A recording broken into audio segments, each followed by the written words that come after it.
Shwmai, croeso, hello and welcome to episode 33 of the Bluebirds Nest.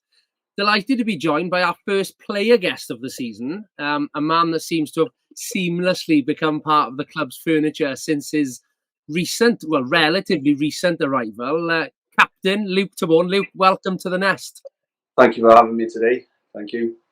As with all players, I suppose, Luke, all the guests last season, we tend to take a trip down memory lane to begin with. So reflecting on how you've got to this part of your career, I've done a little bit of research and hopefully I've got this right, but also a bit of a geography lesson for myself as well on Malta in particular. But you came through at Nadur Youngsters, I think I'm right in saying, and their first team play in the Gozo First Division. Yeah. So Nadur's my town where I was brought up. Okay. That's basically the little town. That's where it all started before, and then I went to Malta, and then I came to England, and so back and forth. Yeah, so I've got Gozo is one of the islands, I think, just north of Malta. Yeah, just a 20-minute ferry from Malta. Again, geography lesson for me. I wasn't aware of that, but it looks a stunning part of the world, I will say. It's nice. It's nice. So you left Gozo, you had a bit of a spell with Burnley, with their youth team in the UK, and then back then to Nadur's first team. That must have been some experience, going back to play for your boyhood club in senior football. What was that like?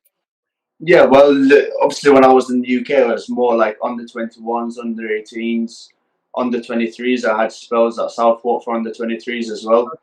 Then I thought, I just need to get some first team experience here. Because going from youth football to first team, it's a completely different game, in my opinion. It's a lot more tough, tactical, challenging. So I thought, let me go back for a few years, see how it goes, see what comes out of it. So, and then when I got the phone call from Nadur, they asked me if I'd be interested. So I ended up going back for 2 years before I got the move to Malta. Yeah. That's when you were referred to as the Wall. I've got to say there, I love that nickname, the Wall we call you. Where I saw a post, you're looking a little bit younger, not too much, but they referred to you as the Wall, the Nadur fans. But yeah, like you said, you jumped then across to the Maltese Premier League with the high-flying Gezira United. I was that, yeah. Yeah. I was going to go for another club, but you know how it is with football. Yeah. I ended up signing with Gezira on a 3-year. Breaking into the first team, where it was challenging because I was coming up players who are regular starters with the national team. Okay. So it was a challenge, and in fact, that's the first conversation I had with the coach back then. But I always love a challenge as well. So the better the challenge, the more I'll give myself. Well, certainly a big jump up, but that was your first taste of European football, I suppose. In Europe, who were your opponents do you come against?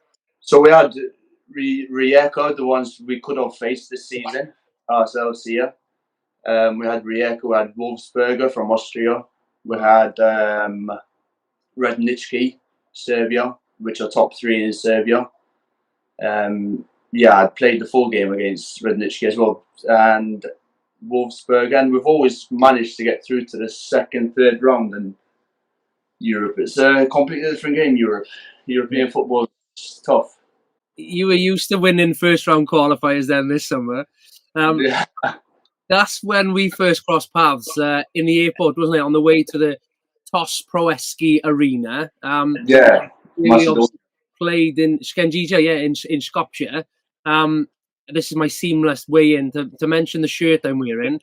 It was a last-minute kit request from the UEFA officials that week that we debuted this Macron shirt, sponsored by Clegg Gifford Insurance Brokers. That is available to buy on the club website at the moment. But Luke, during that trip, we first chatted, and you said that you'd already been to the stadium prior to that when you got called up to the Maltese national squad. Obviously played against North Macedonia, but what was that like then? You mentioned you'd spoken to the coach. How did that come about?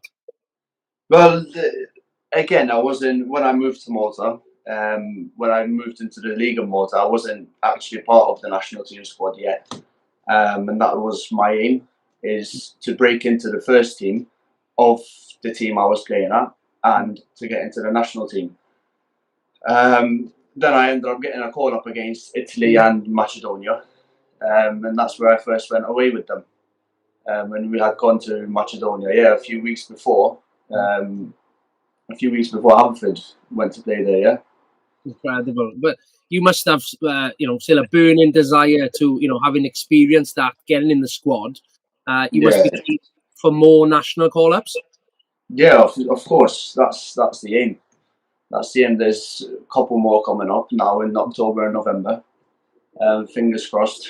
Keep working hard, and hopefully I'll be there. Have you had any conversations with the management team at all?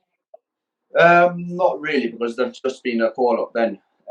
But hopefully in the next couple of weeks he'll have a chat with us all again, and we'll see where we're at. We'll see. A whirlwind summer from you, finishing the season, getting your international call up, and then the phone call from Haverfordwest County. Yeah, it was crazy. I can imagine. Crazy. I literally had no break this summer. I had 5 days. Wow. Because we finished the league, went international team, and then started travelling over this way. It's been a hectic summer. It was indeed, and it's relentless, the Cymru Premier. But what did you think then when a team from Wales got in touch? And did you know anything about Welsh League football at the time? To be honest, no. I never expected myself to come to Wales. Yeah. But when the offer came and stuff, I wanted to move abroad. I wanted to come back to England, and I thought for myself it's the right step to progress in football if I want to as well. So yeah, when we started having the chats and everything, I thought, I'd give it a shot. You have nothing to lose. I have nothing to lose. Yeah. So that's how it came around. And here we are. It was. Here we are now. It was a frustrating time, I know, with the issues around visas and things like that stopped you from actually getting those European adventures that we had. But it provided you, I suppose, with a great opportunity for you to get to know your new teammates. And I could see, I have a first-hand experience watching you pass on your experience yourself to those who'd, never played a two-legged tie, let alone Europe. So I could see, you blended into the squad very early on.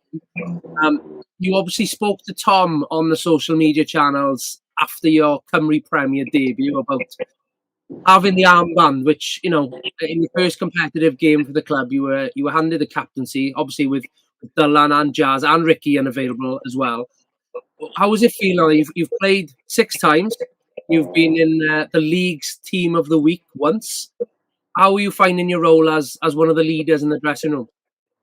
Well, it's not easy coming into a new club, coming into a new team, taking on the captaincy. But again, it's a challenge.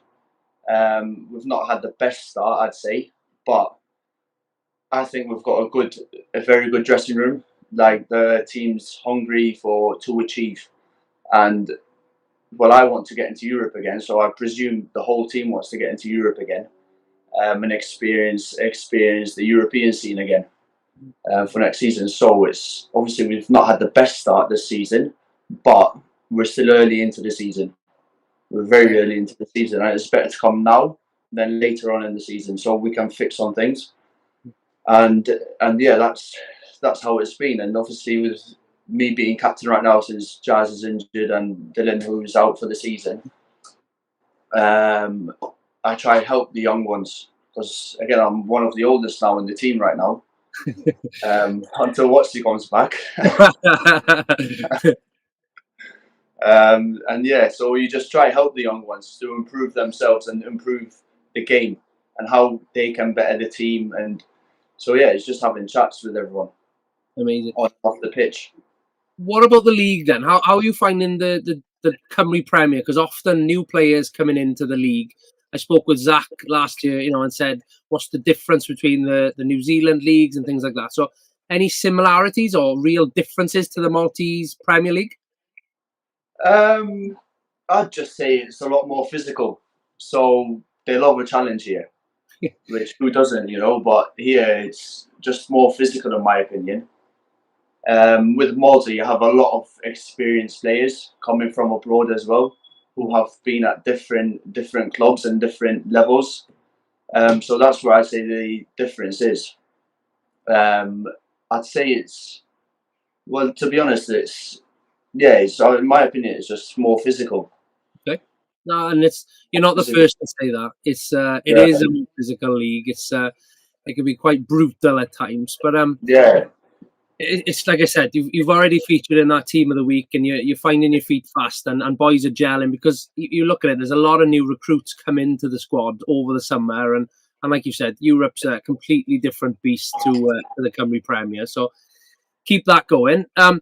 You're settling nicely into Pembrokeshire, but obviously you do have one eye back home in Malta as well, where you've got business interests. Tell us, what's the business?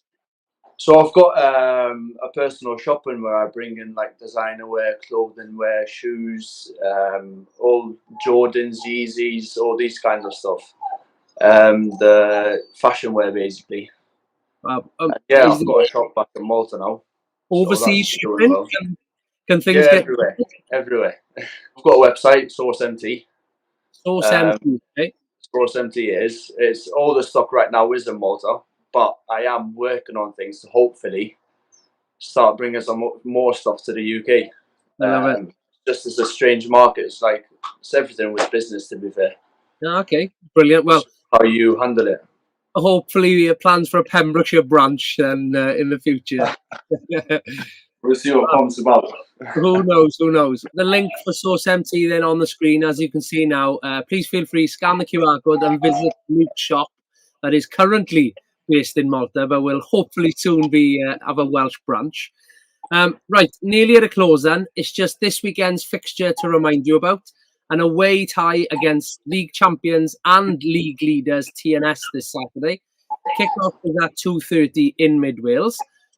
As always now then, if you aren't able to travel, we'll be starting the Bluebirds Nest live coverage from 2:25 p.m. on the Haverfordwest County YouTube channel. I know it's been a busy week preparing for that TNS fixture. It's been a good week, yeah. It's been a good week. Yeah, training's gone well. Excited. Yeah, training's gone very well this week. And this is a game everyone wants to prove themselves. You're playing against the champions. They've been champions how many seasons now? Yeah, too many. Yeah, a few seasons. So this is a game for our squad to show what we're capable of, and if we want to challenge to be in the top 6. Like I said, there's plenty of games to go.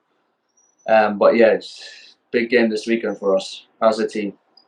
Definitely. Well, I think the underdog title worked for us across the summer in Europe. Hopefully it pays dividend again this weekend for a positive result. But like I said, best of luck. Hopefully now another feature in Team of the Week very, very soon for yourself. And we look forward to it. Thank you for your time, Luke. Really appreciate it. Thank you very much. Thank you.